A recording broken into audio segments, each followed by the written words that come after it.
Okay, so here's Lisa Rich's, and I've already written her some remarks, so I included those here.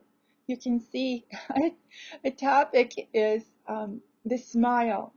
Now, I remember I had an art school friend who was working a self-portrait, and she couldn't decide upon the expression, and I remember seeing her paint a smile on her face and then give herself a straight face and so on. But most painted portraits, most drawn portraits picture the subject with a straight face rather than a smile.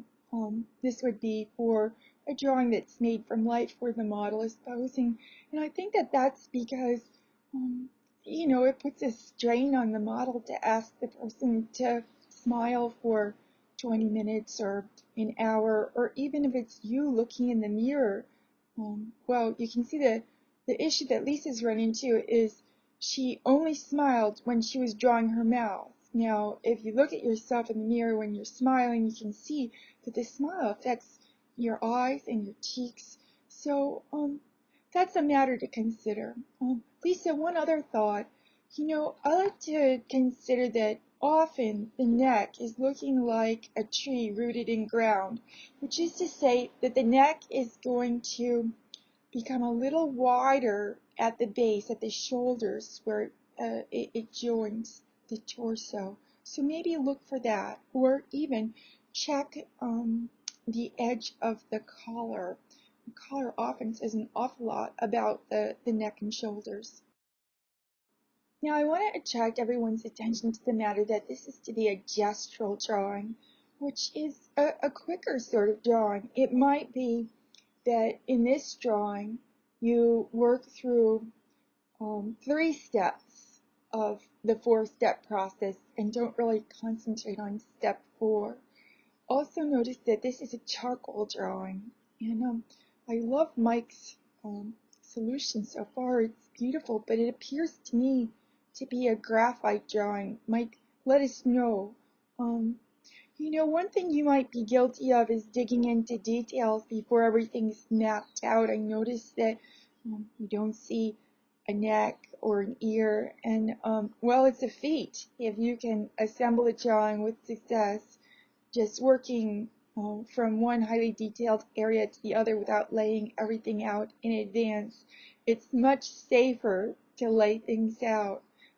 But once again, a beautiful drawing, and for you and others, keep in mind this idea of gesture and the medium of charcoal.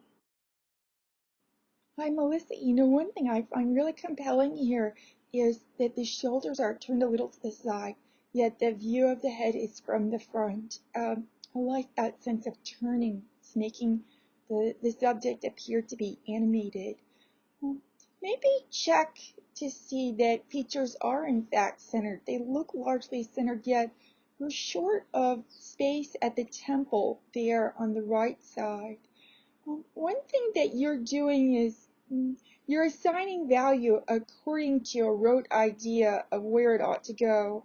Hair is dark, cheeks are rosy, but you do have a little shadow under the chin, and that's the thing I want you to look for.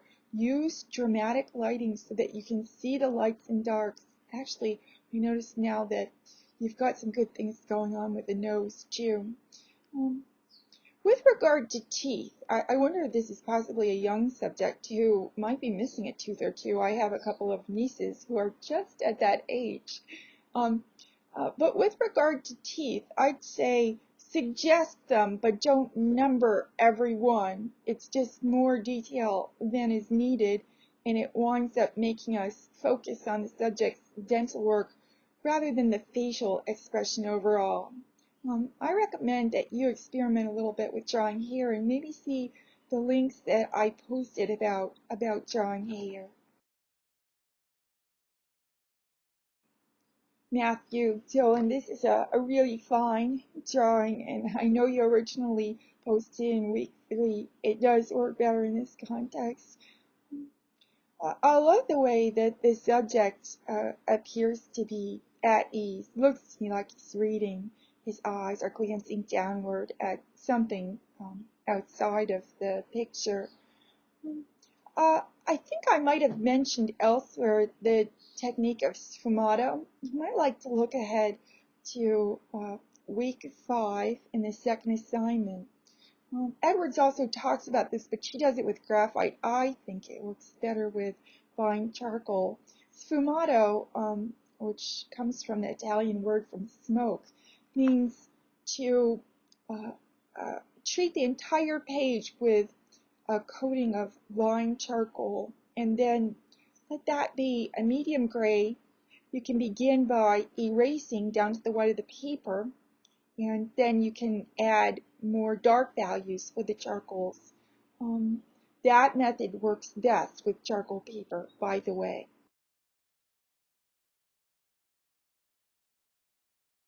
Adam, what a lovely portrait of this young boy. Let's take a look at some things here. I like the way that the nose has been just barely suggested. That often works well with the nose. You might look for more shadow there at the bridge of the nose by the eye on the left.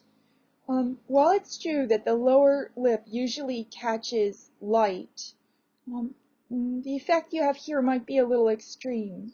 In other words, maybe the lower lip need not be so light, or maybe it need not be outlined. You might look for a little shadow below that lip that helps to show its shape. About the ears, I'm really a fan of the way that you've treated the ear on the left. It seems like it's back, and it's certainly eclipsed by the head. Let's take a look at the ear on the right. I think it might be a little bit big. Generally look for the ear to extend from maybe about across from the eyebrow to the tip of the nose. And remember that while the ear may be largish, because it's back on the head, it's affected by perspective, and it gets to be shrunken a little bit in size. Also, because it's to the rear of the head, further back than the eyes, the nose, the mouth, it's usually seen in a different light, and you may even find that atmospheric perspective helps you in pushing the ear back. In other words, things that are close can have a great deal of detail, and things that are far can be a little out of focus. Oh, and Adam, I just wanted to add, along with that idea, let's think of the hair. So, at the very top of the boy's head, the hair there is actually quite a lot further back than his bangs in front. So you could diminish the degree of texture there to create the sense that the head is round. One other thing I'm thinking is perhaps the bangs are going to create a shadow on the forehead.